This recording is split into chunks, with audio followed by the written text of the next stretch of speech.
dois, três. Fala, galera. Hoje no CM Talks, trouxe aqui um dos maiores, se não o maior expert do Brasil em segurança pública, Wagner Mesquita. Vai estar falando pra gente, vou apresentá-lo um pouquinho para vocês. Wagner Mesquita, delegado da Polícia Federal, há décadas, um cara que fez um trabalho excelente à frente da segurança pública do Paraná e muitas outras coisas que ele vai estar nos contando hoje aqui. Mesquita, primeiramente, muito obrigado por você disponibilizar teu tempo de estar aqui com a gente hoje e elucidar a galera um pouco mais de saber o que ocorre no Brasil em relação à segurança pública. Ô, Cristiano, boa noite. Cumprimentar a equipe técnica aqui, você, todos os teus seguidores, os participantes desse evento hoje, né? É uma honra. Espero merecer as palavras carinhosas que você direcionou. Mas é importante a gente ter transparência, mostrar, passar informação para a sociedade sobre políticas públicas, o momento que a gente está passando, a cada semana uma notícia grave envolvendo segurança pública, né? Então, vamos interagir, vamos conversar, o que eu puder colaborar vai ser um prazer. Então, Mesquita, vamos começar. Há quanto tempo de Polícia Federal? Então, eu tenho minha formação foi na Força Aérea Brasileira, né? Certo. Entrei na Força Aérea com 17 anos, filho de militar, meu pai ficou 33 anos na Força Aérea. Fui para a Escola Militar muito cedo, Escola de Especialista de Aeronáutica, turma Amarela 90, um grande abraço, meus amigos. Opa, Amarela importante. 90, completamos 30 anos de serviço.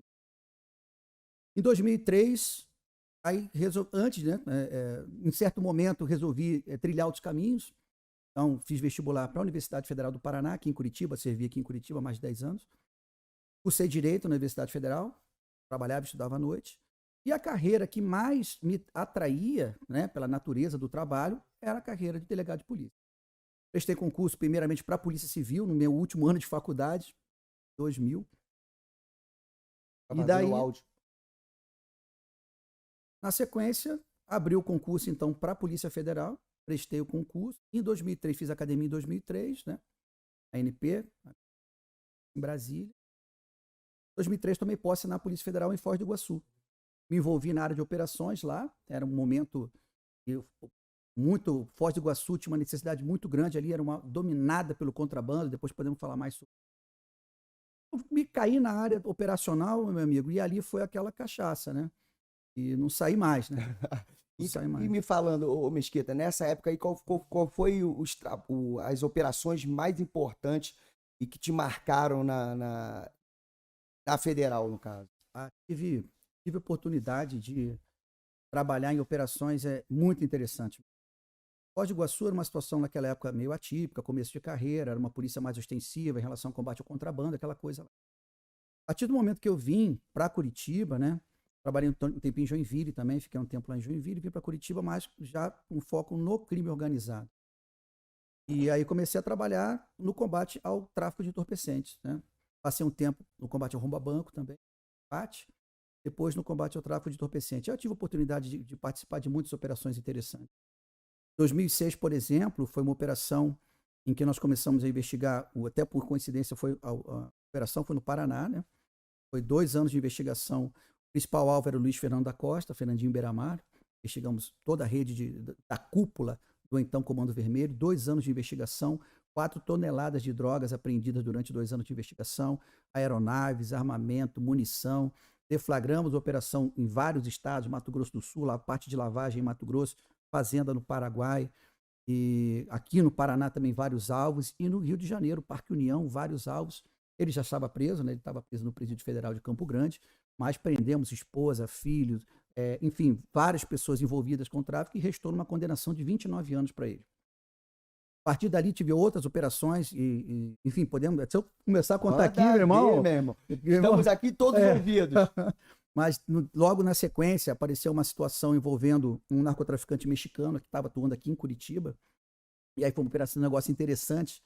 Depois a gente pode falar de situações interessantes também, né? Mas enfim, foi revelada a identidade dele, ele estava aqui com nome falso, né? Chegou como um empresário rico mexicano.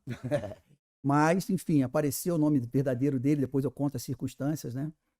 E aí foi a Operação Zapata. Esse indivíduo foi descoberto por 2 policiais que, enfim, resolveram extorquí-lo, né? E tomaram, na época, $1 milhão dele e começaram a demonstrar sinais exteriores de riqueza, esses policiais. Com essa história, começamos a investigar esse enriquecimento desses policiais, uma possível extorsão de um possível traficante mexicano. Conseguimos fazer prova, e aí eu fiz contato com polícias no mundo todo, conseguimos fazer prova, e aí a história é mais longa, a operação é a operação mais interessante na qual eu trabalhei, já virou caso, estudo de caso na academia de polícia, né? Legal. Pelas ferramentas que foram usadas, né? Já falaram para sentar, escrever, e eu tenho realmente vontade, é interessante até por outros conceitos, não por questão de vaidade nenhuma, porque minha equipe é maravilhosa. Para deixar um legado. Para deixar um legado, que é possível, para a gente insistir nos casos, sabe? Mas, enfim, conseguimos fazer prova que o indivíduo era parte do cartel de Juárez, que atua entre El Paso, um cartel que fica na fronteira com El Paso, né? Da década de 90, 80, 90, era o cartel hegemônico, toda a cocaína que entrava nos Estados Unidos entrava por Juárez. O maior líder daquele cartel esteve no Brasil. Já tinha caído lá na Colômbia, então, já estava sendo... A Badia foi logo na sequência, teve o caso da Badia também, que a gente também participou. Bacana. Mas por conta dessa Operação Zapata, fomos aos Estados Unidos fazer prova, tive num centro, no EPIC, no Centro de Inteligência Integrada em El Paso, que serviu de modelo para fazer o Foz do Iguaçu, depois a gente fala sobre isso. Mas a partir dali, por conta desse trabalho e a cooperação com a DEA, com a Agência Antidrogas Americana, aí me convidaram, eu e outros da minha equipe de investigação. O Brasil, a Polícia Federal, tinha um convênio, uma comunidade internacional de combate ao narcotráfico de alto nível, que é um programa americano chamado SIU, Sensitive Investigative Units. Na Polícia Federal, na época, era batizado como GIS, Grupo de Investigações Sensíveis. Então, policiais eram recrutados, passavam pelos requisitos que todo policial que participa dessa equipe especial tem que passar, inclusive o teste do polígrafo, detetor de mentiras, né? Todo mundo voluntário, quem era recrutado, convidado a participar, né, tinha que se submeter a esse exame, né, e para nós também era uma segurança, que nós só lidávamos com policiais que eram poligrafados. Então eu tinha no meu escritório de inteligência aqui em Curitiba, montamos o escritório em Curitiba, nós tínhamos policiais do mundo todo, todos poligrafados. Só que a partir daí, Cristiano, a gente começou a participar de uma comunidade, fomos para os Estados Unidos, treinamento lá, 1 mês e meio em Quântico, na Virgínia, Academia da DEA, treinamento, lógico, sob a ótica norte-americana de combate ao narcotráfico, que é voltada para o uso. Nossa, aqui temos a questão de uso gravíssimo. Mas uma coisa que se encaixava aqui também. Também, claro, tecnologia, equipamento, a gente está sempre aprendendo, né? Estado da arte, né? Sempre aprendendo. Aplicando aqui, mas a grande vantagem qual era? Nosso policial não perde em qualidade para nenhum policial do mundo. Eu te elenco aqui qualidades que o policial brasileiro tem em relação aos policiais de outros países, inclusive norte-americano. Mas aqui, qual foi a grande vantagem? Informação, cara. A partir daquele momento, nossa equipe passou a ter informação privilegiada do mundo todo, cara, em tempo real. E ter o mundo inteiro à nossa disposição para alimentar as nossas investigações. Então, vou te dar um exemplo. Estou lá investigando o espanhol. O cara está aqui, não sei o nome que ele está, começa a acompanhar ele, fazer vigilância, campana, acompanhamos ele no hotel, pegamos um nome falso que ele se hospedou, começamos a trabalhar com quem ele se encontra, aluguel de carro, aquela coisa toda. O cara pega um avião de uma hora para outra e vai para a Espanha, vai para a Itália. Num telefonema já tinha um policial lá, poligrafado, de confiança, para acompanhar esse meu alvo lá na Europa também. Coisa de filme. Coisa de filme, mas funciona, porque é elite, entendeu? A gente tinha informação privilegiada. Vou te dar um exemplo. Uma investigação que aconteceu na Romênia, isso 2009, se eu não me engano, 2009, já nem lembro mais. Romênia, 2009, com infiltração policial, que podemos falar sobre isso depois também. Uma investigação formal com infiltração na Romênia, derrubou 1,3 toneladas de cocaína. Ok, saiu pelo porto de Paranaguá. Tonelada. Meu irmão, saiu por Paranaguá. Na sequência, quando essa droga foi derrubada lá, nós já fomos acionados por essa comunidade internacional, SIU, informando que eles identificaram que a empresa falsa que foi criada tinha sede em São Paulo e a droga tinha saído por Paranaguá. Imediatamente começamos a diligenciar, mandei equipe para Paranaguá, começamos a levantar endereço, IP, o IP do imposto de renda da empresa falsa, enfim. Conseguimos identificar uma outra empresa, que na época chamava como empresa Arara, né, que são montadas para essa finalidade, e também tinha alugado containers, encaminhado containers para Paranaguá. E estava aguardando vir. Para quem não sabe, Paranaguá tem o Porto de Paranaguá. Perfeito. Vocês estão vendo, acompanhando aí nos últimos anos aí, vários trabalhos de apreensão de cocaína no Porto de Paranaguá.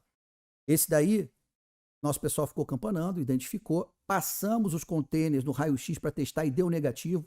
O crime organizado já tinha informação e, dependendo da forma, a densidade da madeira que estava escondendo a droga era a mesma da droga. Então, mesmo que caísse no vermelho, passasse no raio-x ia dar negativo, cara, a gente tinha o informe da Romênia. Uhum.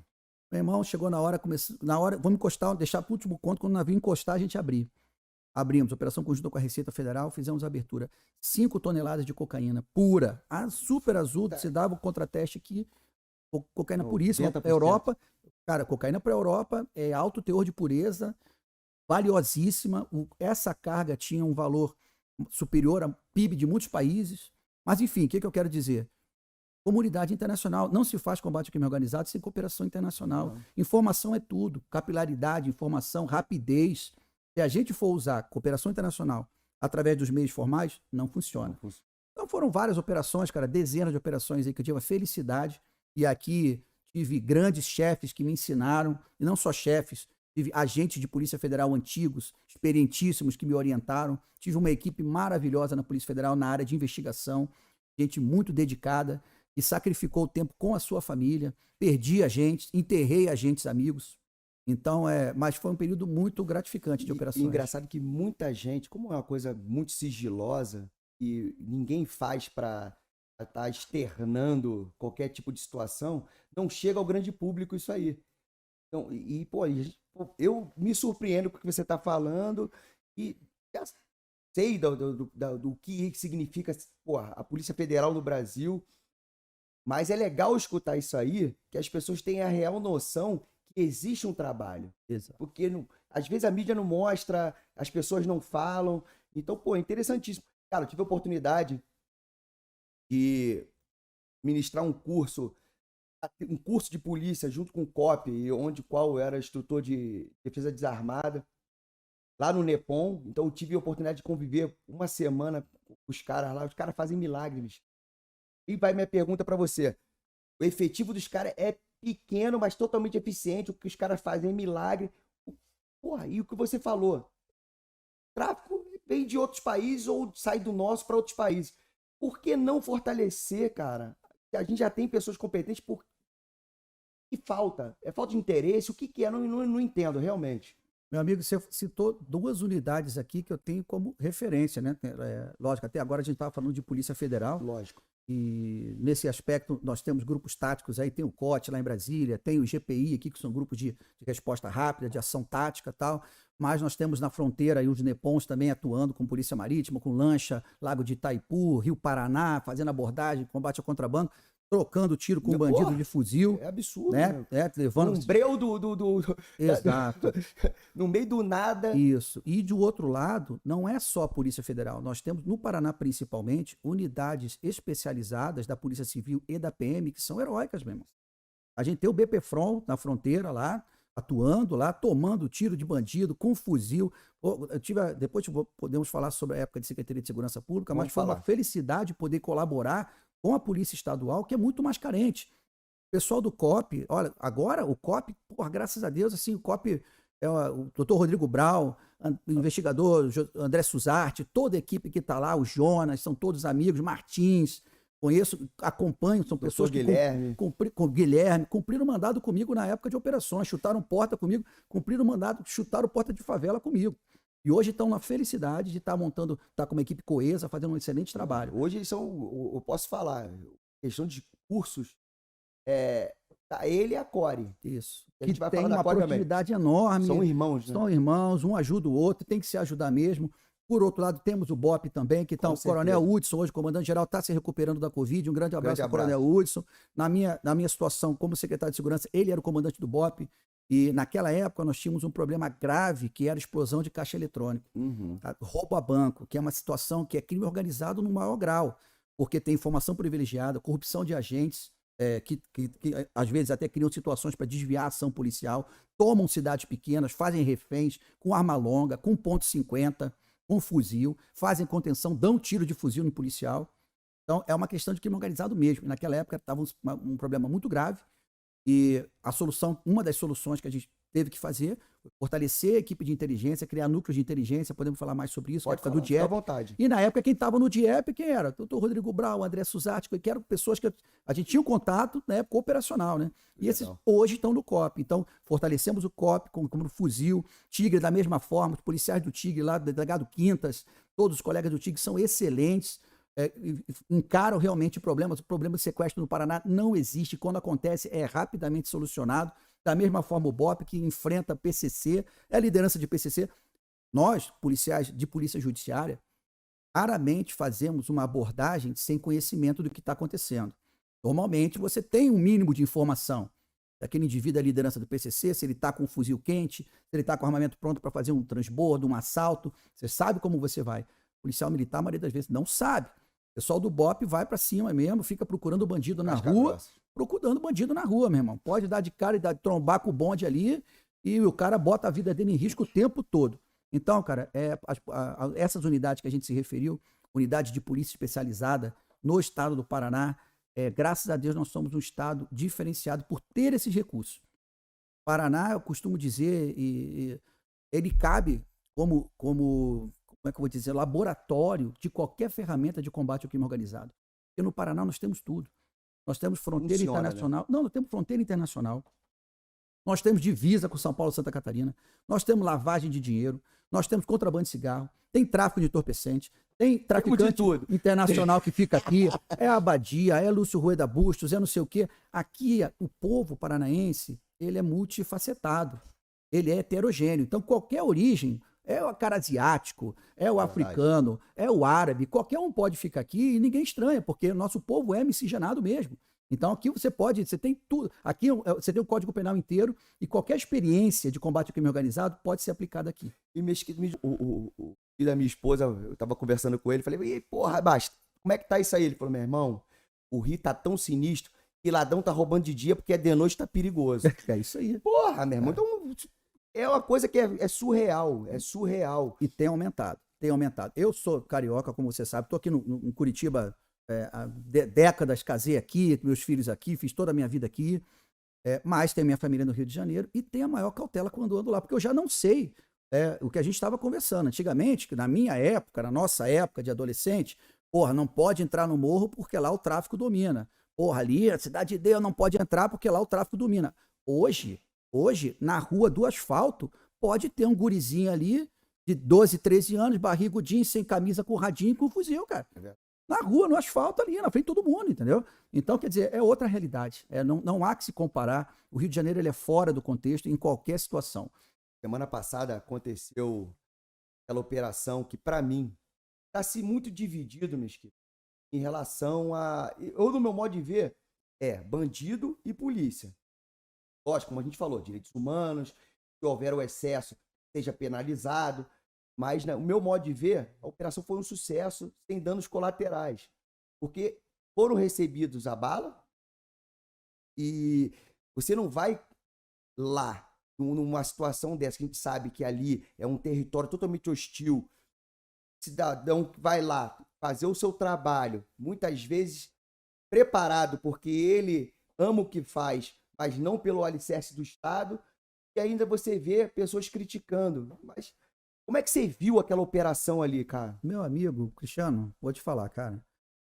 Eu conheço o delegado Fabrício Oliveira, você sabe, é nosso amigo. Conheço ele desde a época do trabalho brilhante que ele fazia na Desarme. Quando eu estive em Brasília, no Ministério da Justiça, na coordenação de combate ao crime organizado, tentei levá-lo para Brasília. Ele não foi porque estava engajado na missão no Rio de Janeiro. Sei da qualidade técnica dele e de todo mundo da CORE. Fiz curso na CORE, sei que eles são extremamente sérios, dão a cara para tomar tiro todo dia para salvar outros policiais que estão lá sendo encurralados pelo tráfico e tal. Então, sei da seriedade deles. Vou te contar só uma coisa que eu acompanhei na época da Polícia Federal. Por exemplo, a Operação Fênix, essa que eu citei para você, do Comando Vermelho. Durante a operação, as lideranças de então do Comando Vermelho, não o Beira-Mar porque ele já estava preso, mas as lideranças todas ficavam no morro, na Mangueira. Todos ficavam na Mangueira. E a gente campanava, lógico que não dava para entrar, né? Campanava em viagens e tal, e fora cobria os encontros. Em dado momento, houve obras no Complexo do Alemão e o tráfico se apoderou do material das obras, inclusive forçou os trabalhadores do PAC a trabalhar para eles, construindo barricada, construindo muro de concreto com seteira, construindo formas de impedir com que a polícia entrasse no Complexo do Alemão.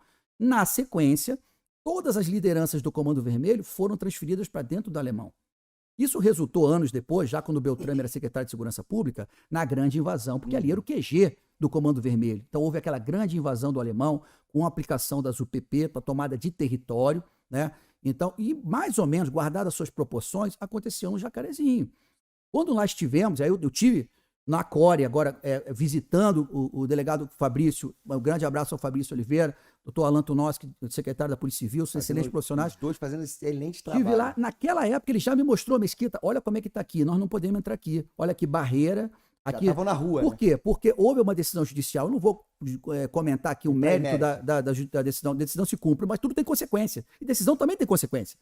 Quando alguém dá uma decisão, ela tem uma consequência. E qual foi a consequência? O fortalecimento do crime organizado nas áreas. Então a polícia passou a não entrar, ele foi se expandindo, também construíram suas barreiras, construíram seteira, construíram barreira e ficaram no aguardo ali. A partir do momento que houve a operação e ela vazou, né, porque havia a necessidade de informar, né? Acharam documentos lá, foram vazados. Então é muito difícil você manter uma operação daquele tamanho, que envolve tantos policiais, mantendo o sigilo. E ela vazou. E o policial, normalmente o traficante, na maioria das vezes, ele atira, mas ele atira fugindo. Normalmente, 99% dos casos, ele atira para ganhar um tempo, mas está fugindo. Naquela situação não foi assim. Eles já estavam prontos para o combate. Tem vários vídeos aí chamando que a bala ia comer. Pode subir, pode subir. Afrontando. Isso, afrontando. Então houve ali um afronte claro. A operação, ao meu ver, como operação, institucionalmente foi corretíssima. Não, se houve algum abuso pontual, que ele seja provado e aí o policial pague.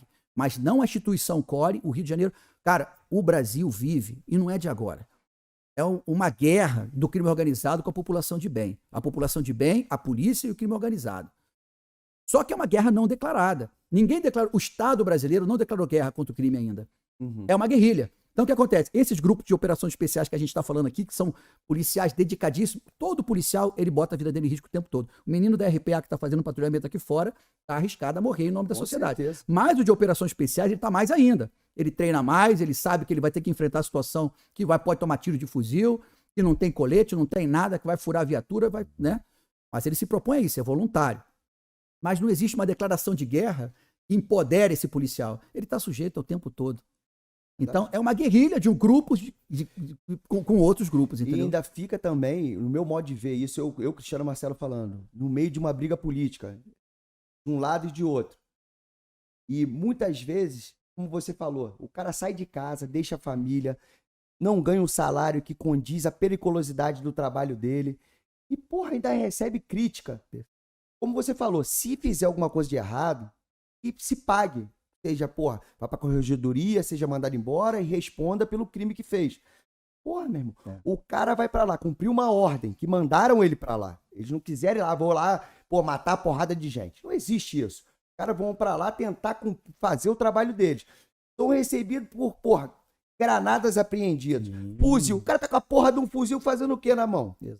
Vai pra, porra, pra furar a parede?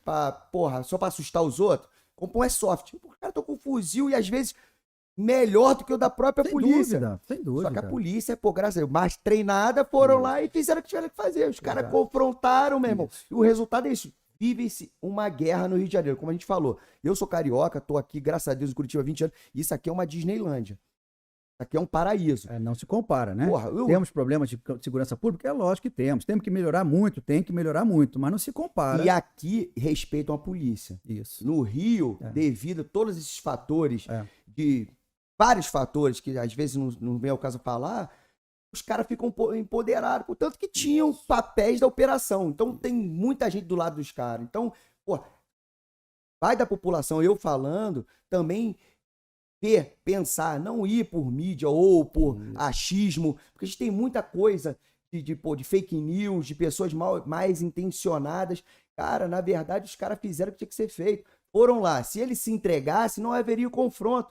Mas não houve isso. Foram lá, atiraram e receberam o que tinha que receber. Falando como cidadão que não é envolvido com atividade policial, só os vídeos que circularam na sequência, mostrando o bonde formado, cara de colete tático, de fuzil, de radinho, mochilinha nas costas e chamando pro confronto, qualquer país civilizado, isso era guerrilha, cara. Com certeza. Isso era terrorismo, era ISIS, era Estado Islâmico. Aí começaram a circular os áudios também dos relatos de como estava aplicando o terror na população. Meninas que estavam subjugadas para servir os integrantes do tráfico, menina que foi no baile que é de outra facção, sendo torturada e morta porque foi no baile da outra facção, gente sendo queimada viva, o tal do micro-ondas de novo, né, arrancando o coração. Quer dizer, a galera não tem noção do que é aquilo ali, né? que é isso? Não é só o policial que foi lá e atirou. Eu também, quando vejo, assim, lógico, é comum, houve confronto, daqui a pouco tem a foto, né? Eu também me dói como pai, como ser humano. Porra, tem 49 anos, cara. Certeza. Ver um menino de 18 anos lá, cheio de tiro, entendeu? Pô, uma vida perdida, o menino tinha tudo pela frente, entendeu? Mas o que aquele policial vai fazer? Você acha o quê? Que eu vou levar uma apostila para ele estudar? Na hora de fazer uma abordagem? Não, que vai morrer o polícia, cara. Não, tá certo. E tá no dever tá fazendo o que ele tem que ser feito. Eu, que nem eu vi muitas coisas assim.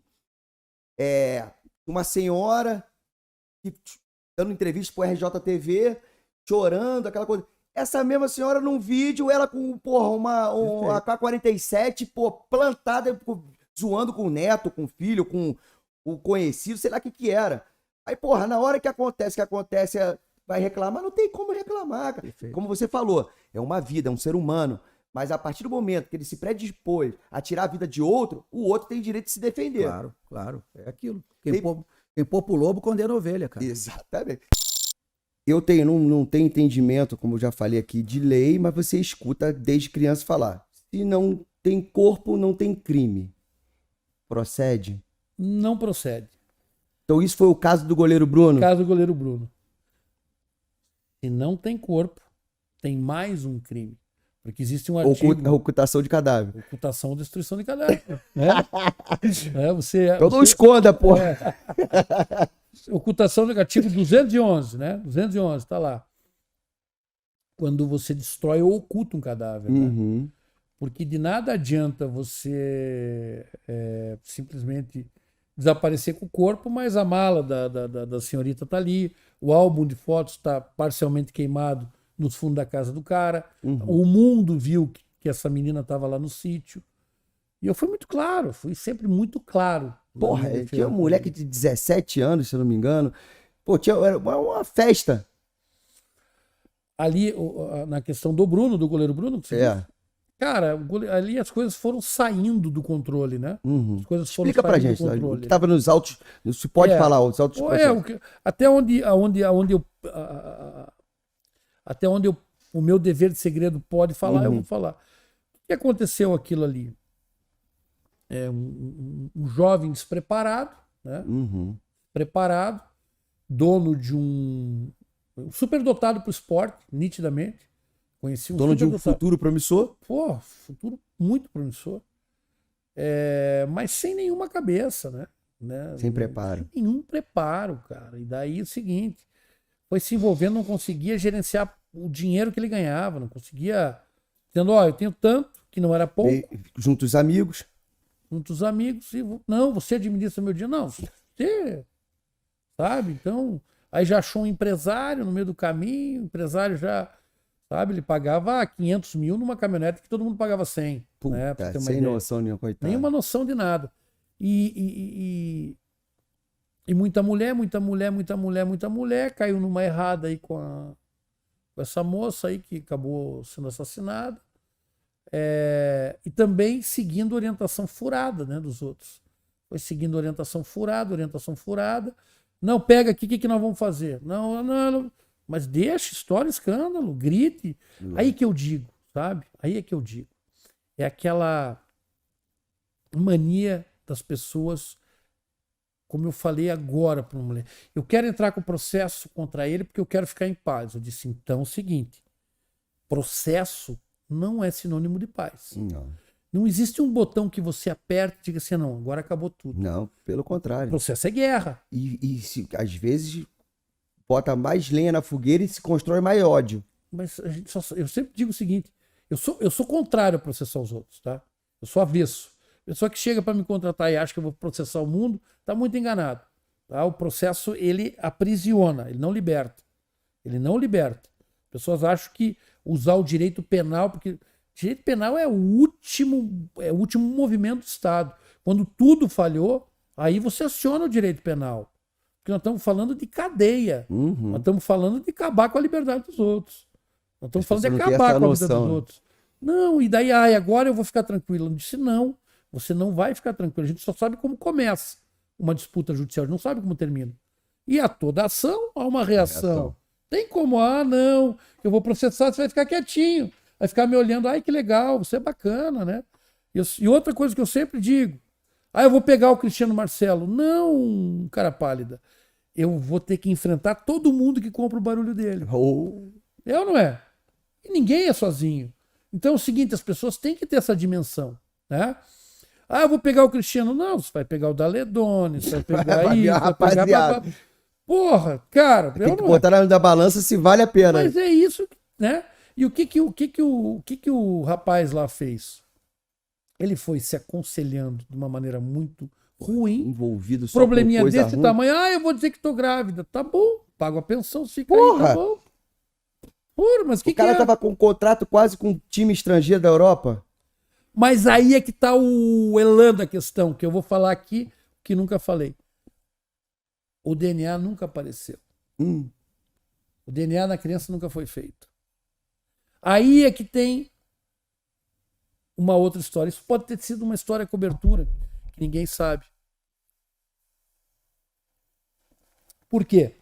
Porque ninguém até hoje provou, a não ser a justiça que disse, por presunção ali, que aquela criança é filho do Bruno. Mas não foi obrigado a fazer o DNA? Não tem DNA. Que loucura, hein? É o que ninguém sabe. É isso que o povo não sabe. É isso que a grande mídia não mostra. Então o que acontece? É aquela falta de...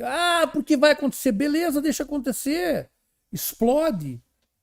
É uma gravidez? Deixa explodir a gravidez. Isso aí é barato pra ele, pô. Você tá entendendo? Faz o DNA. Porque do jeito que ficava falando, tava mais de uma mulher, mais de uma galera, e todo mundo alegre. Aí é o seguinte, é você delegar a resolução de um problema para a pessoa incapacitada. Você tá entendendo? Aquilo é bronca, é tua, você que vai resolver. Você que vai resolver. Se não se relacionou com ela, então vai lá e resolva. Entendeu? Não peça pro amigo, pro primo, para isso, para aquilo. Eles resolveram do jeito deles. É verdade. Pegaram a menina, seguraram a menina.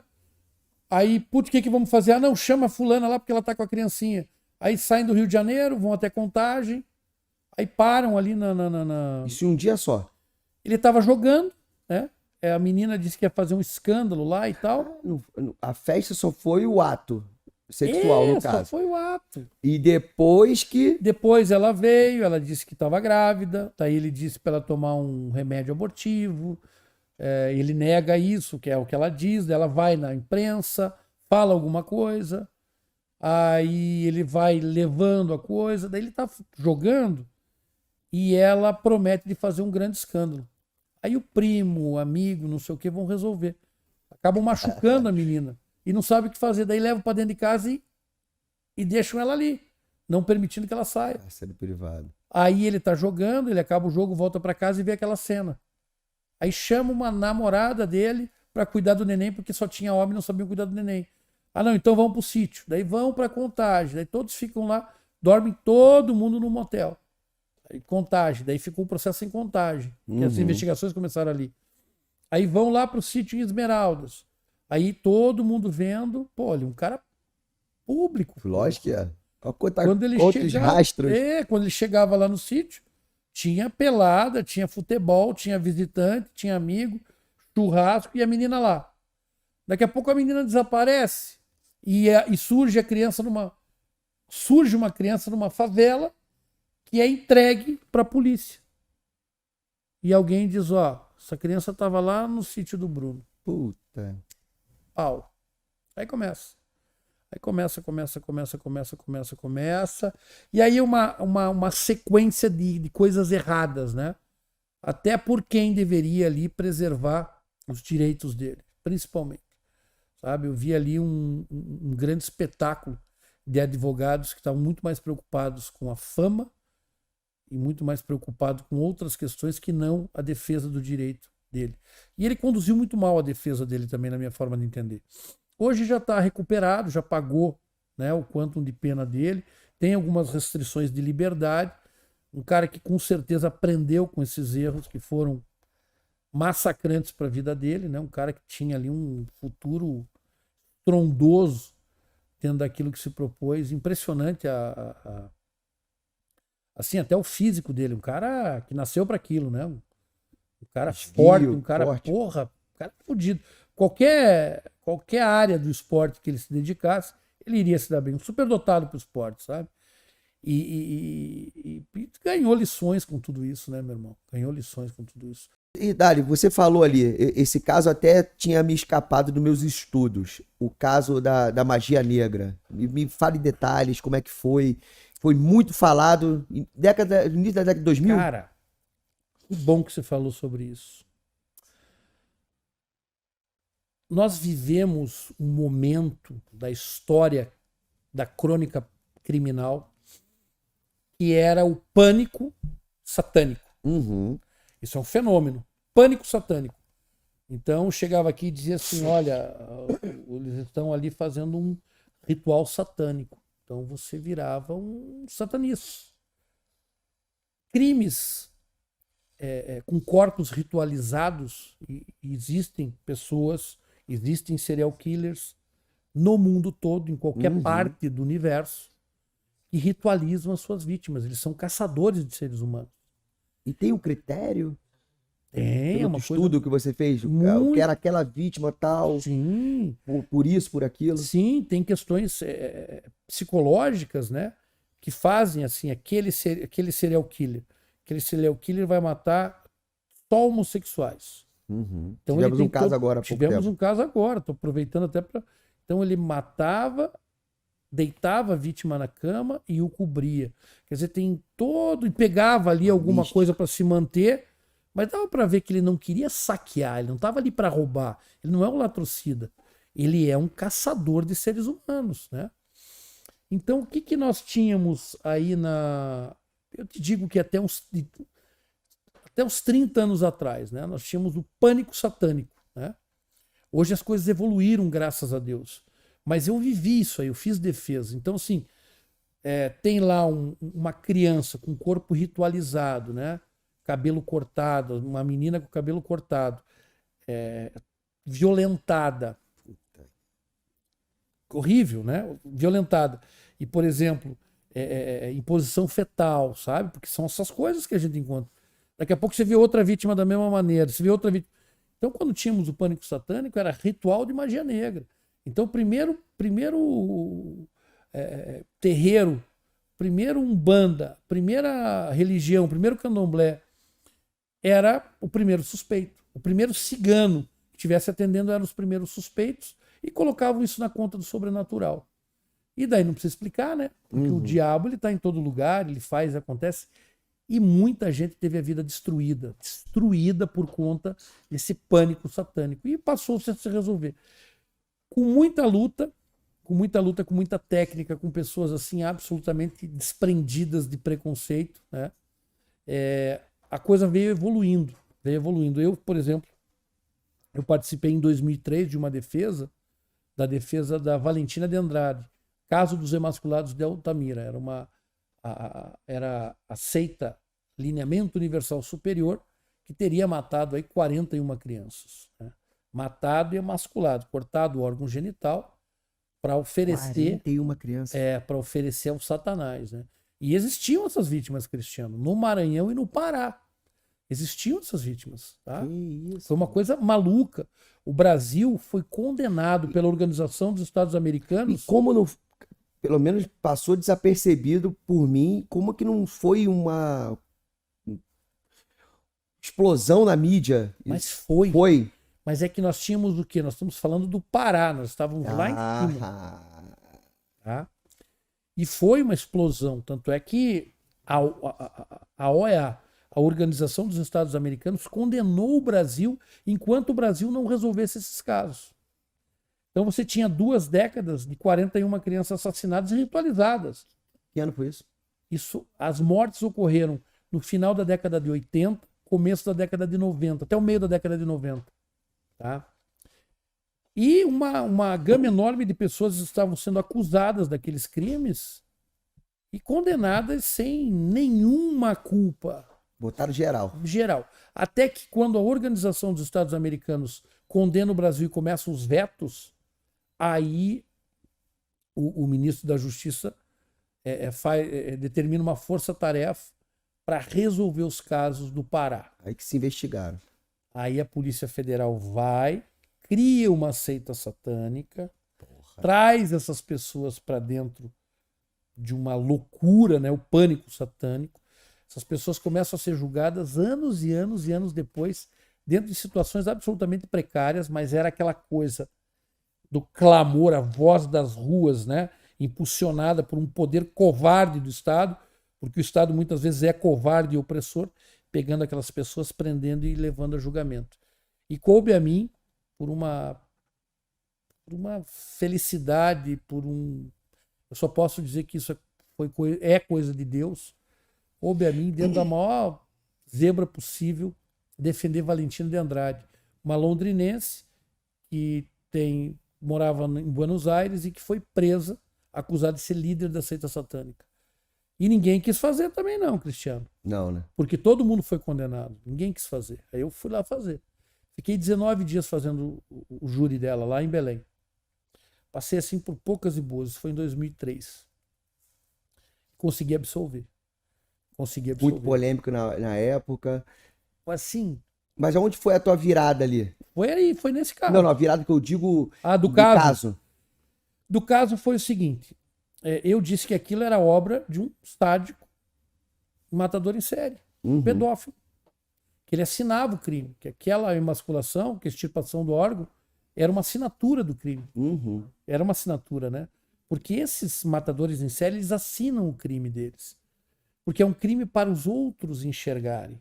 É um crime que eles querem, eles têm um local de depósito do corpo deles, entendeu? Aquela cena dele é dele, aquilo é o prazer que ele tem. Eles são caçadores de seres humanos.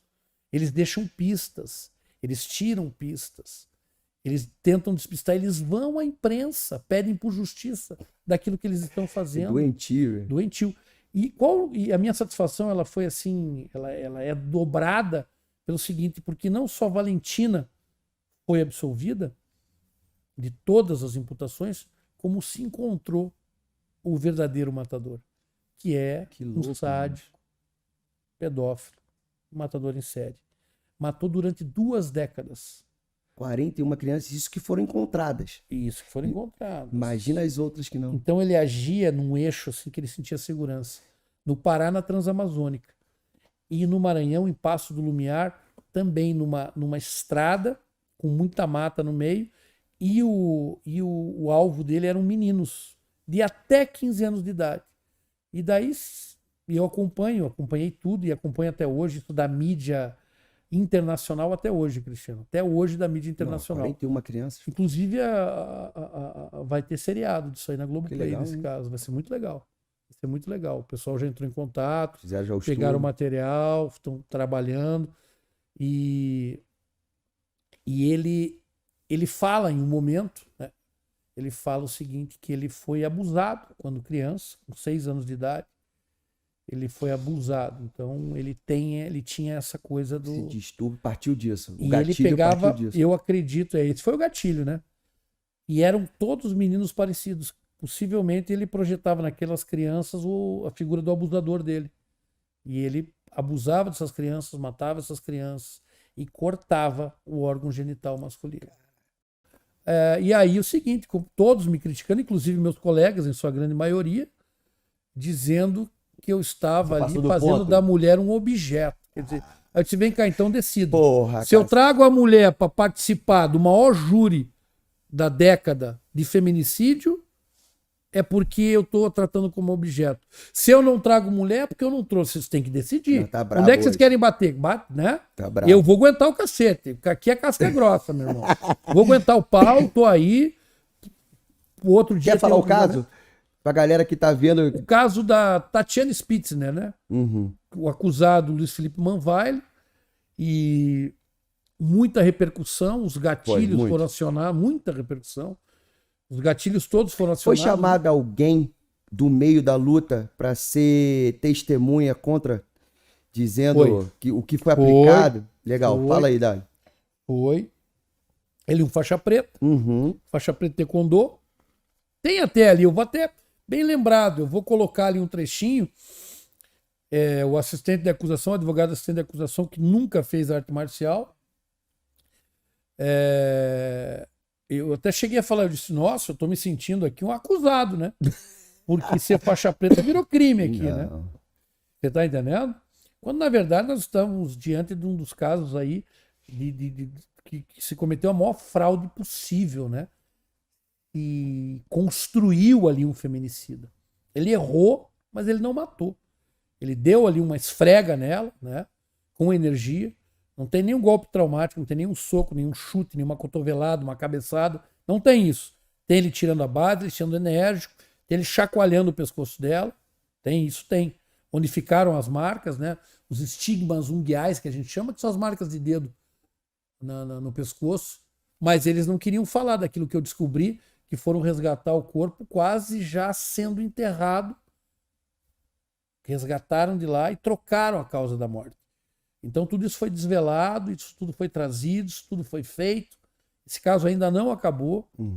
Existem Cabe mais recurso, né? Tá já recorrido e muita água tá para passar por debaixo da ponte. Investigações defensivas profundas ainda, né, acerca de tudo isso, como ocorreu, de que forma ocorreu. E foi um caso aí, você ouviu o William Bonner dizendo, né, que é o feminicídio que chocou o país, o feminicídio, o júri mais esperado da década aí, né? E a defesa foi superior em todos os sentidos. A defesa foi superior. Foram chamados ali artistas marciais que falaram muito mal da nossa arte, né? Falaram muito mal da nossa arte. Foram covardes, né? Foram covardes porque quiseram seguir, não defenderam a arte marcial como um todo, não defenderam aquele faixa preta que estava ali, que não usou arte marcial em nenhum momento para machucar aquela menina, muito menos matar. Ele não é um homicida, ele não matou Tatiana Spitzner. Ela, diante de uma estratégia emocional, né, nós fizemos uma autópsia psicológica nela, com todos os WhatsApp que estavam no computador dela. Então nós conseguimos demonstrar, traçamos um perfil de como ela tratava, de como ela era enquanto tratava com homens, com o pai e com o marido, né? Ela se valia de chantagens emocionais, ela se utilizava de estratagemas emocionais. E ela foi vista por testemunhas ali ameaçando de se jogar lá de cima.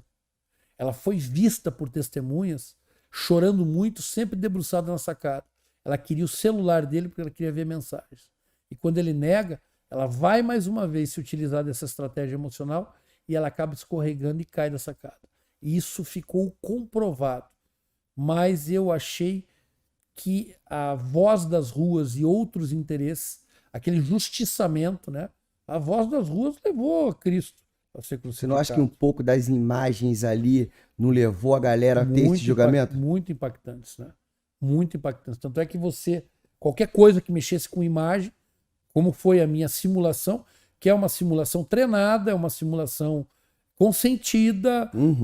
Eu falo com o Caio, que você conhece o Caio, eu digo, Caio, você foi o cara que eu mais apontei arma de fogo na minha vida, né? São 20 anos apontando e fazendo dinâmica de enfrentamento, e facão, e faca, e luta, e briga, e gravata de porteiro, e mata-leão, e de todas as formas possíveis, né? Mas aquilo da imagem, né, que foi massificada pela grande mídia, isso ficou no ideário, né? E infelizmente, tanto é que quando eu mexi com aquela imagem, aquilo, bum, deu um estrondo que ficou maior que o próprio resultado do júri, né? Então, assim, quem não me conhecia, passou a me conhecer. Eu achei sensacional no sentido que você alcançou, eu te conhecendo, alcançou o que você queria.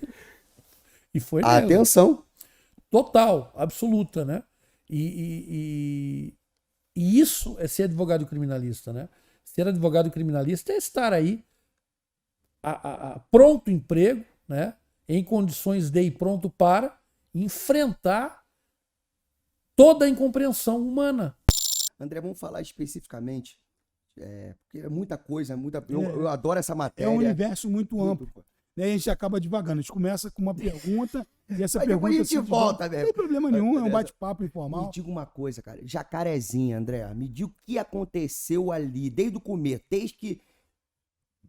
desde que eles foram chamados. Como é que aconteceu, assim, o que você acha, como funcionou e o que pode se falar? Vamos lá. Olha, Cris, na verdade, assim, é muito difícil a gente falar de uma ocorrência que a gente não participou. Exatamente, vamos lá. Principalmente com uma ocorrência onde você recebe informações da mídia, onde você recebe informações dos colegas que participaram. Né? Eu vou falar de uma visão muito ampla, para não ser injusto. Então eu percebo assim, foi o que eu falei para você, indivíduos armados, a Polícia Civil, foi uma operação da Polícia Civil, tá? Uma operação realizada pelo departamento, pelo DPE, DGPE, Departamento Geral de Polícia Especializada, qual é chefiado pelo Dr. Felipe Cury. O chefe desse departamento é meu amigo pessoal, que é o Nino. Estive com ele semana passada. E com o apoio da CORE. Né? No Rio de Janeiro, hoje, você não faz uma operação em nenhuma comunidade. A Polícia Civil sozinha não entra em uma comunidade em que a CORE não esteja lá dando apoio. Em virtude do treinamento, em virtude da capacidade dos operadores, não desqualificando os policiais. Não, mas os caras vivem mas isso, eles né? precisam desse apoio. Então, com o apoio da CORE. Pois bem, os números que chegaram ao meu conhecimento foram 22 óbitos. 28 óbitos. Sendo que um policial civil e 27 traficantes, né? Que estavam todos armados, todos os mortos, sem exceção, todos eles têm passagem.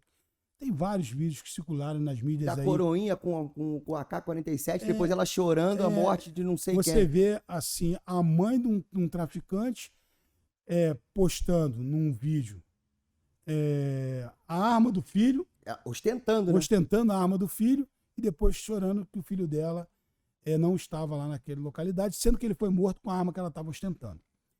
Então, assim, é muito difícil a gente falar desse tipo de situação não estando lá, mas é muito claro ao mesmo tempo você fazer um comentário. E o que aconteceu foi isso, houve um enfrentamento, a Polícia Civil chegou àquela localidade, fazia muitos anos que a Polícia Civil não fazia uma operação naquela localidade, né, em virtude da pandemia ultimamente, a Polícia Civil precisava de uma autorização, né, superior de Brasília, nunca vi isso, né, E eu vou te falar, minha família mora lá ainda, e todos falando que eles ficavam recuados dentro das favelas, das comunidades, devido às operações. Devido a não ter as operações, estavam todos chegando no asfalto, é o termo que se usa. Sim.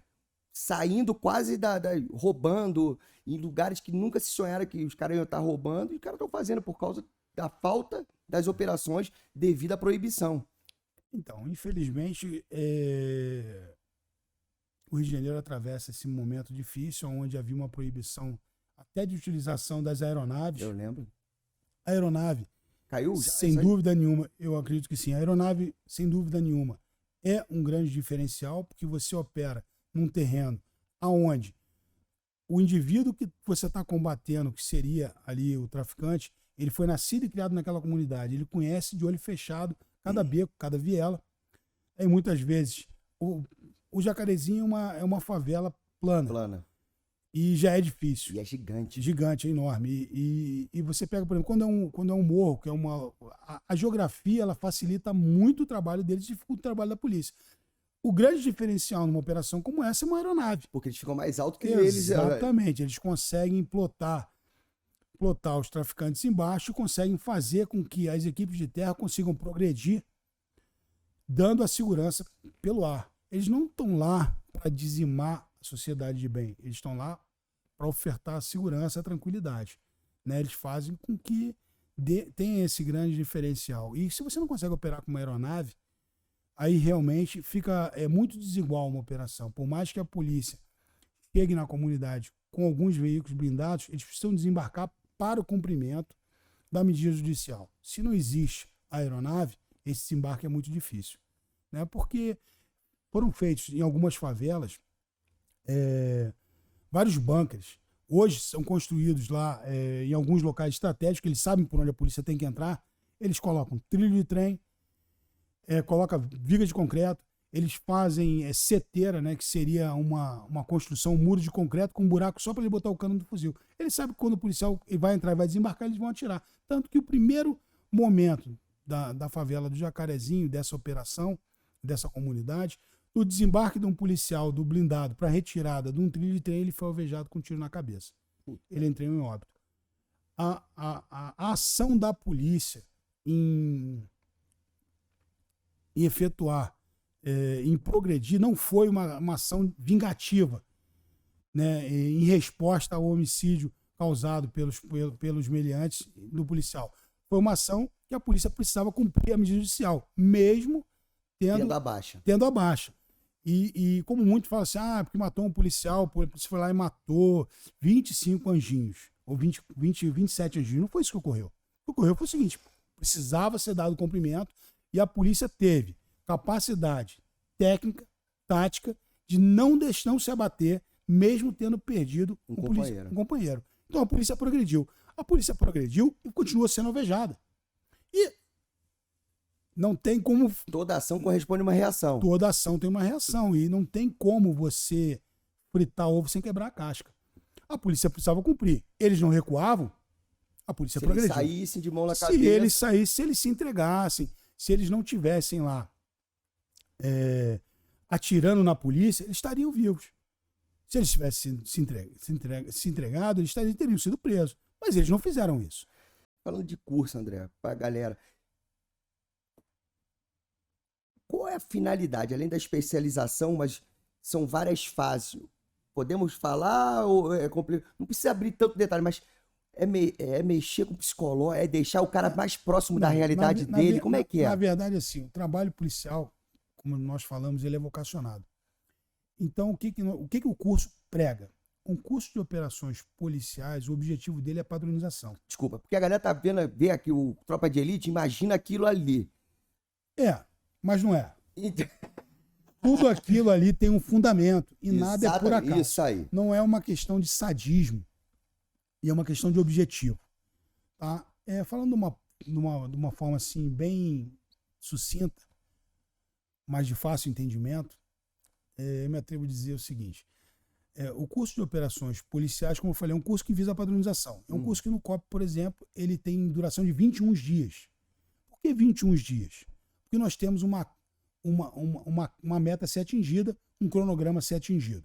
Então, ele não vai ter menos de 20 dias e ele não vai ultrapassar os 30. Então, é 21, né? Uhum. Ele tem dia para começar e não tem dia certo para acabar, porque nós temos que cumprir as etapas do curso. Esse curso visa o quê? A padronização. Então, hoje, todo policial para trabalhar no COP, ele tem que fazer, esse é o curso de entrada na unidade.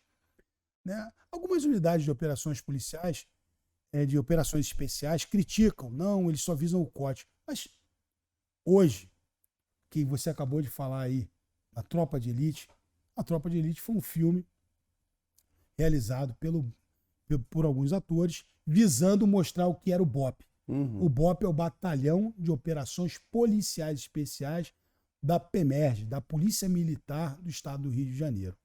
E o BOP tem 2 cursos no seu currículo. Ele tem o CAT e o COESP. Então, muitas unidades de operações especiais criticam o COP como sendo um curso de padronização, visam só o COT. Mas a gente não pode se dar ao luxo que o COT é um curso de... Por exemplo, o da COR ele leva 3 meses de duração, né? O nosso, ele levou quase 60 dias. 8 semanas, aí um pouco mais aí. Ele levou quase 60 dias. Então, você ter o teu efetivo interno, é um curso caro, não é um curso barato, ele é um curso que demanda várias instruções. Nosso curso, quando nós fizemos o nosso COT, ele não se restringiu só a Curitiba, nós tivemos vários cenários, tivemos cenários na região metropolitana, nós tivemos cenários em Foz do Iguaçu, nós tivemos uma etapa do curso em Foz do Iguaçu, nós tivemos uma etapa no Rio de Janeiro, o primeiro curso do Estado que levou alunos para o Rio de Janeiro, que participaram de 2 operações reais. Eu participei de 3, porque teve uma que os alunos não puderam participar, que houve troca de tiro, né? Não que as outras eles não tivessem possibilidade de acontecer isso, mas essa a gente tinha certeza O grau que de o grau de periculosidade. periculosidade era muito grande e acabamos decidindo na hora, com os instrutores da COD, não levar os alunos, até porque era uma operação pontual. E eu estava presente. Então, o curso ele transcendeu as fronteiras do estado. Então, por exemplo, é um curso caro. Então, eu não posso me dar o luxo de ficar aguardando para que tenhamos um COT. Então, nós partimos para a padronização, igual o BOP, por exemplo. O BOP tem o CAT e tem o COESP, né? Então, em virtude disso, eu sempre defendo que nós temos que ter um curso de padronização, é um curso básico de padronização, e temos que ter um curso realmente elevado. Ambos os cursos, para mim, têm um objetivo, que é o quê? O de padronização é padronizar, mas ao mesmo tempo dar ao policial, ao operador que está vindo para o COP. Diga-se de passagem, o curso ele não é aberto só para o meu público interno. Quando nós abrimos qualquer curso na unidade, nós abrimos vaga para todos os operadores de segurança do país, né, que são chamados de estrangeiros. Eles vêm concorrer às vagas, né, através do TAF, através do TAT. Depois eu vou falar, me lembro de falar sobre esse detalhe aí, que eu vou entrar. É uma coisa interessante quando nós recebemos o público de fora.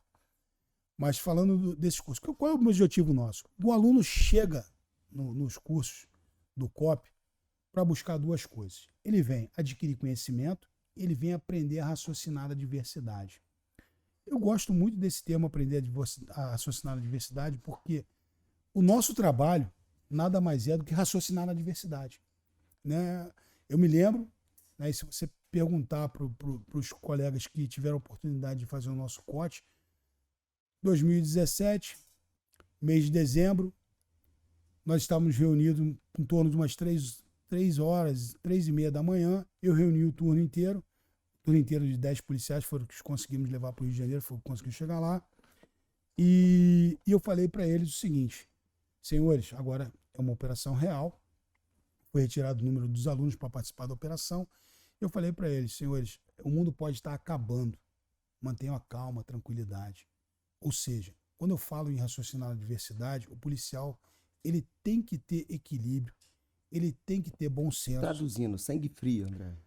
Eu não diria sangue. Não sei se o termo é. Eu não diria sangue, eu diria assim, ele tem que ser um cara equilibrado. Equilibrado. Ele tem que ter equilíbrio, ele tem que confiar nas suas ações, confiar no seu treinamento, ele não pode entrar em pânico. E quem está os guiando, né? Exatamente. Então, o termo foi exatamente esse. O mundo pode estar acabando, mantenha a calma, a tranquilidade, para você entender o cenário e saber o que você está fazendo, né? Assim ele consegue prover a minha segurança, eu consigo prover a segurança dele e a gente consegue cumprir a nossa missão.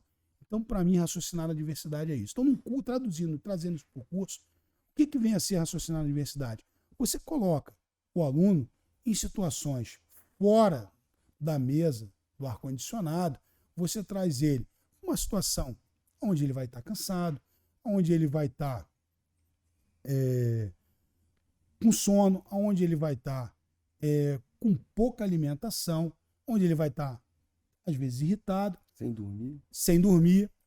Ele vai estar numa situação, é o mais próximo que a gente consegue fazer de uma situação real. Eu não tenho, quem me dera, né, eu tivesse uma operação que toda hora pudesse estar levando os alunos para eles poderem estar naquele nível de estresse. Então isso não é possível. Então nós criamos mecanismos, né, com técnicas, não em nenhum sadismo, tudo técnico, tudo sabendo e tudo com muita segurança, né? Isso é verdade. Nós temos toda a condição, né, todo o aparato, né, por trás dos bastidores para sanar qualquer tipo de pânico que venha a ocorrer naquele momento, né? Mas nós procuramos levar ele a uma situação extrema para ver como ele raciocina. Então, o nosso objetivo do lado da coordenação, do lado da instrução, é só ver o desempenho dele naquele momento adverso ao que ele vive normalmente. E o que eu espero dele nada mais é do que equilíbrio, bom senso, né? Isso vai acontecer numa situação real, quando ele se confrontar numa situação de rua, onde ele pode ter um colega alvejado, onde ele pode ter uma vítima, onde ele pode ter que socorrer alguém, onde ele pode ter que efetuar uma opção difícil, ele vai ter que ter tranquilidade emocional para isso. Antes de a gente falar em técnicas, táticas, procedimentos ou a contextualização da técnica no mundo real, a gente tem que falar aprender a usar uma arma. Eu tenho que aprender a usar uma arma. Por quê? Se eu tiver que pensar como usar uma arma, não sobra espaço no meu drive aqui no meu cérebro para poder interagir com outras pessoas, né? Fazer outras tarefas, que basicamente é interagir com outras pessoas, me comunicar, me movimentar, tomar decisões numa fração de segundos. Então a primeira coisa é trazer a tua habilidade de usar arma num patamar que você não precise pensar. Quando você está lutando, quando você está treinando, você fazendo um rola, você rola, flui. Você não fica pensando na técnica que você vai usar. Não, senão você perde o tempo. Mesma coisa com arma de fogo. Você tem que pensar para usar uma arma, onde que tem que estar o cano controlado, quando necessita funcionar uma pane, fazer uma recarga, você tem que pensar para fazer isso, porque não está num patamar ideal ainda. A analogia que a gente faz muito é com dirigir um carro. Né? Você não sai vou pisar na embreagem, vou ligar a chave. Não, você está dirigindo. Então a gente fala assim, traga a tua habilidade de usar uma arma para o mesmo patamar da tua habilidade de dirigir. Patamar que eu não precise pensar para usar. E daí a gente pode começar a falar da contextualização. Então você vai fazer um treinamento de combate veicular, importado, porque a nossa sociedade é uma sociedade sobre rodas. Muita coisa acontece a partir ou dentro, em volta de um veículo, então é uma coisa importante. O saque velado é muito importante, o treinamento velado. Eu costumo falar, até tem dado muita importância para isso no trabalho policial, porque para nossa realidade aqui, o nosso policial não morre em operação. Ele morre quando está sozinho, morre quando está família, morre quando está no restaurante, morre quando está fazendo um bico na farmácia. É nesse momento que ele está mais vulnerável. Né? Até já teve situações que o pessoal defendendo que todo mundo tem que ter fuzil. Fala, não, antes de saber usar um fuzil, você tem que saber usar uma pistola. Porque para aprender a usar uma pistola é como dirigir um avião. Né? Um fuzil é um carro, é muito mais fácil. Exige muito mais disciplina e muito mais treinamento para você dominar uma pistola. E quando geralmente o nosso policial morre, ele está sozinho, só com a pistola dele. Então, primeiro eu falo, aprenda a usar uma pistola bem. E é isso que às vezes as pessoas confundem. As pessoas querem muito ter uma arma, elas querem ter uma arma, mas carregar uma guitarra não me faz um músico. É verdade. Mesma coisa, uma arma de fogo. Não é sobre carregar ou ter, que pode se tornar até perigoso. Morrer com a própria arma. Né? É sobre saber usar. Teve muita gente agora nesses últimos tempos, com a operação do Lázaro aí, criticando a polícia. Fazendo aqui, né, um papel de advogado do diabo e tal. Mas o que você achou? Qual a sua opinião sobre a operação em si? O desfecho, a operação inteira? A operação inteira, tudo. Eu tenho o costume de não comentar ocorrências que eu não participo. Porque é muito fácil, né? Do conforto atrás de um computador, numa poltrona, embaixo de um edredom, comentar e apontar erros.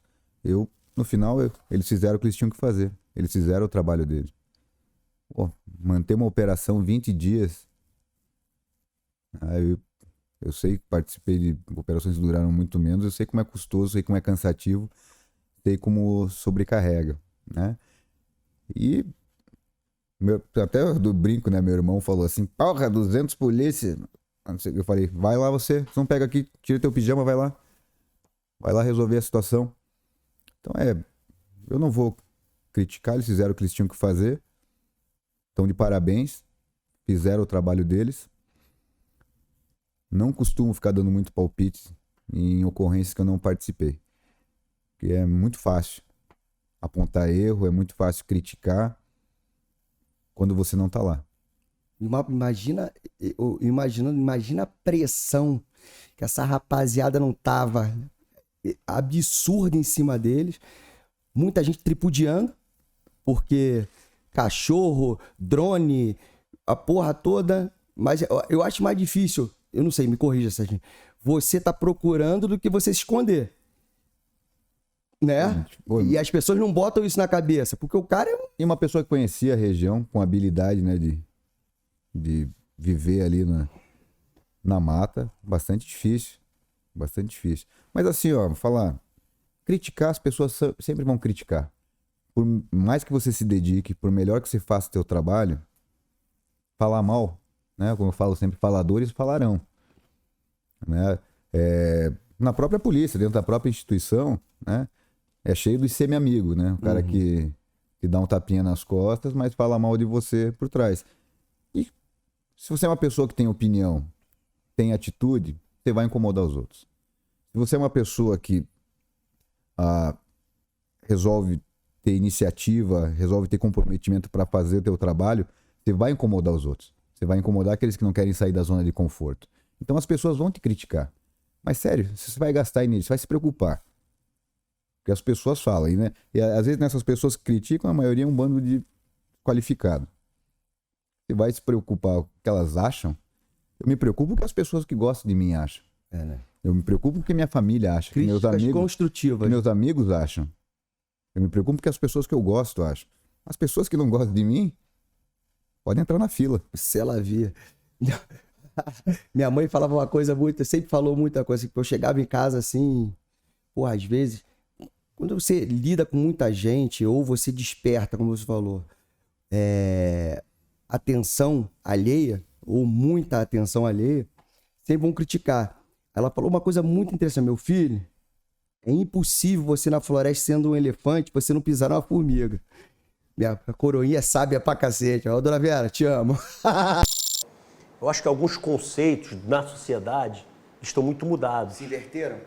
Eu vejo filho desrespeitando o próprio pai, falando de uma maneira que eu não falo. Inviável. Você vê professores sendo atacados dentro de aula. O garoto tendo como referência um traficante, não um professor. E aí eu não posso ir lá prender eles, não posso fazer uma operação, ele vai virar referência, vai ficar 10 anos ali comandando aquele espaço, aquele território. Então, assim, até isso já foi para dentro do própria justiça. Você vê advogados falando com juízes de uma maneira afrontosa. Então, a gente está vivendo um momento muito complicado. Isso se reflete na vida do policial, porque o policial é desrespeitado. Então, a gente tem que recuperar isso. A gente tem que tentar entender o que está acontecendo para que as coisas fiquem equilibradas. Então, isso acontece na nossa profissão, sim, mas é maior hoje. Então, assim, no Rio de Janeiro, no Brasil,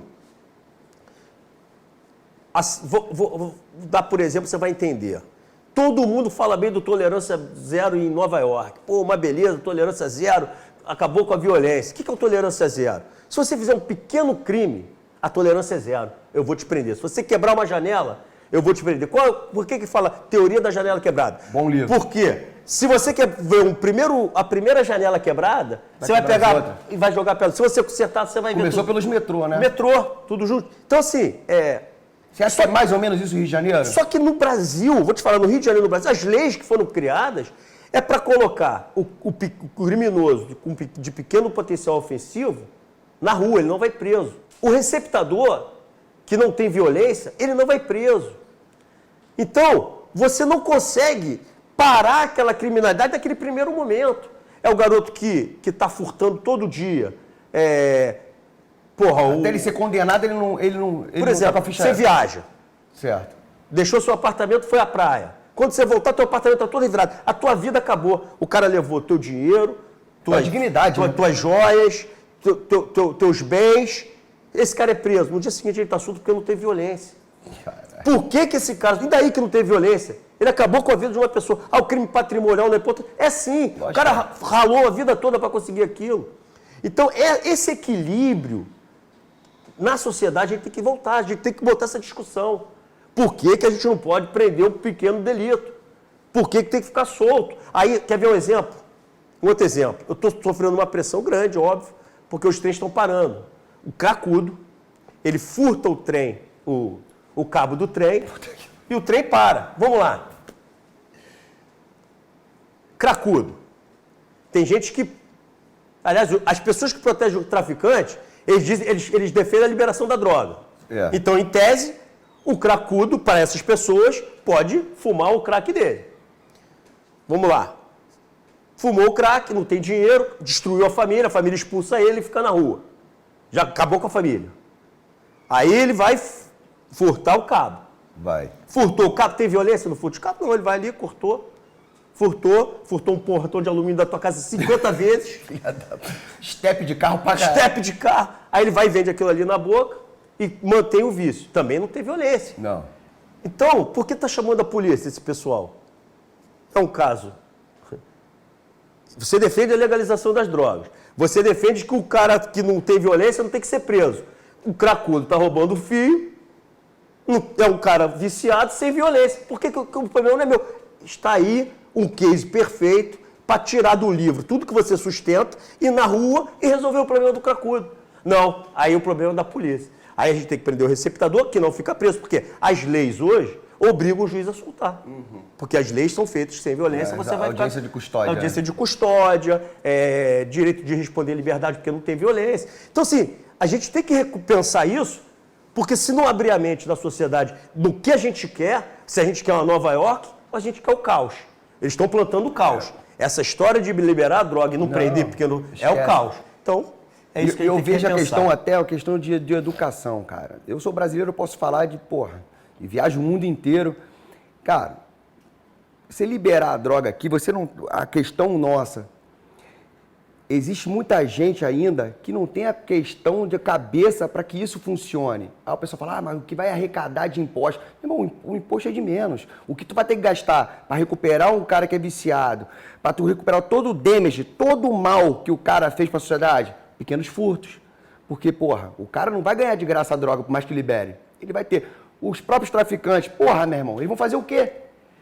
Não vão vender mais a droga, vai ser liberado, o cara vai... assalto, o cara vai vir pra pista, vai, Fora manter o território dele, né? Que também tem isso. Ele não vai largar. Ele vai migrar. Porque o tráfico é um pedaço pequeno do lucro dele. Ele, com a arma dele, ele mantém o território e cobra da população. Não vai acabar aquilo ali. Aquilo ali é um território que ele vai querer manter. A milícia não vendia drogas. E aí? Há um tempo atrás. E continuava cobrando imposto, gás, etc. E mantinha o território e tinha guerra para aquele território. Isso é uma falácia, libera a droga que acaba com a guerra, não vai acabar nada. Não vai acabar nada. E mais, assim, na minha visão, eu acho que a gente tem que sair do livro e aplicar na prática. Tá aí o caso do cracudo. Mostra que pode dar certo.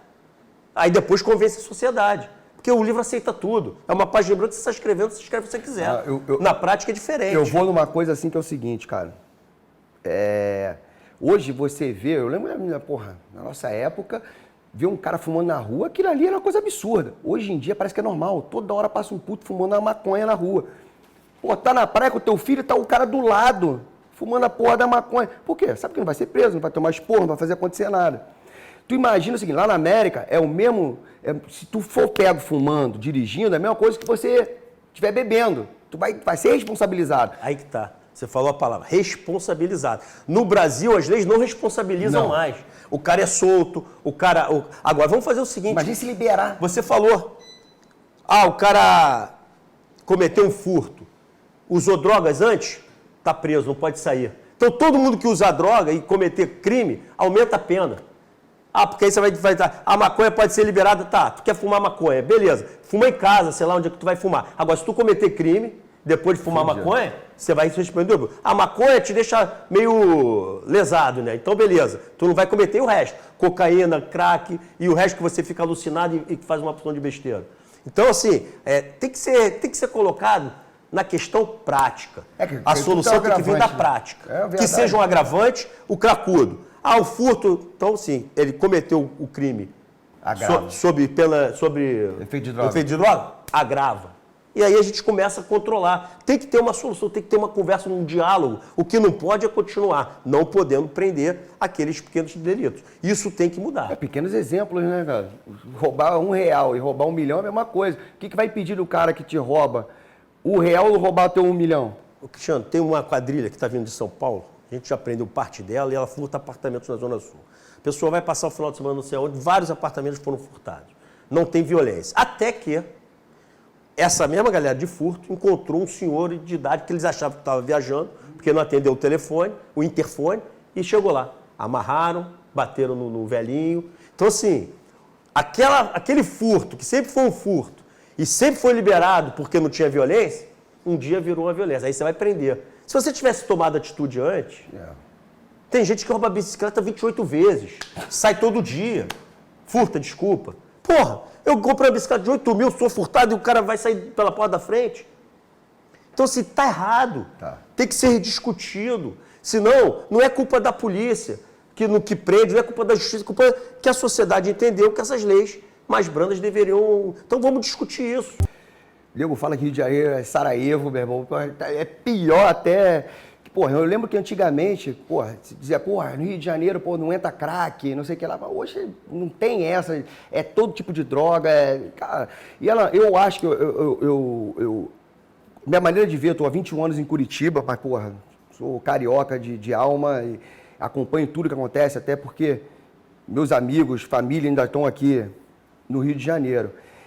E como se lidar, cara? Que eu acho que hoje, no meu modo, eu, Cristiano Marcelo, falando, o pior, entre aspas, inimigo hoje, se fala assim, sou eu que estou falando, não é os próprios bandidos, não é a milícia, não é nada. É a galera pós-operação ou qualquer coisa desse sentido. É a galera, porra, enxicalhando a polícia, caindo, porra, meu irmão, apontando o dedo. E na hora que tá passando o perrengue, isso é um clichê que eu vou falar, mas é verdade. Liga pra quem? Como é que é isso? Como é que você, no caso, mantém um policial, meu irmão, com a mesma disposição de sair de casa, arriscar a vida, sabendo que, pô, ele fazendo certo é errado? No Rio de Janeiro hoje, você tem locais que são seguros. Uma área turística, ela é uma área segura. Zona Sul, Barra da Tijuca, você vai ter pequenos delitos, mas você não vê um homicídio na Barra da Tijuca, na Zona Sul, praticado por tráfico, por milícia. Isso é mais específico dentro de algumas regiões.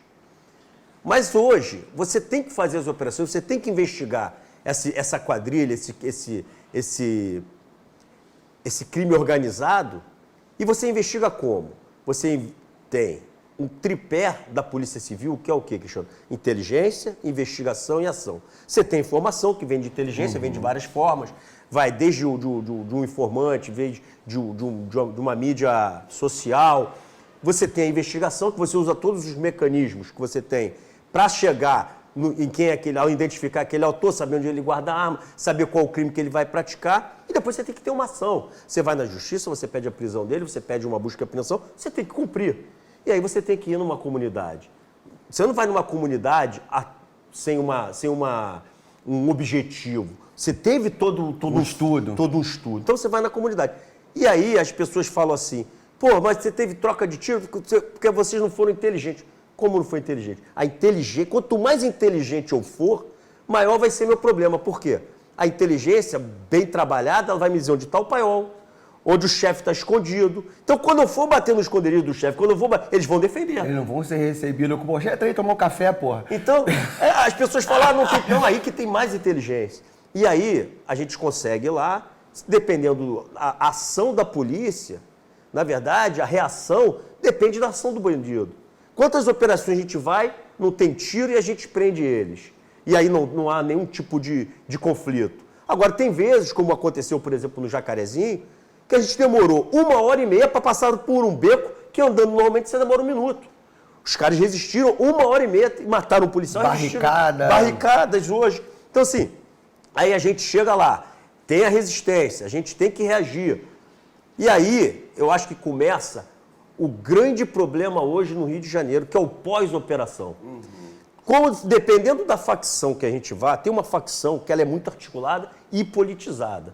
Você vai no território dela, já começa as mídias sociais. Polícia está entrando, polícia invadiu uma casa, uma série de contra-informação. Sempre, tu vai checar, não existe aquilo. Mas já começam a jogar para a mídia tradicional, os jornais... Para atrair eles, né?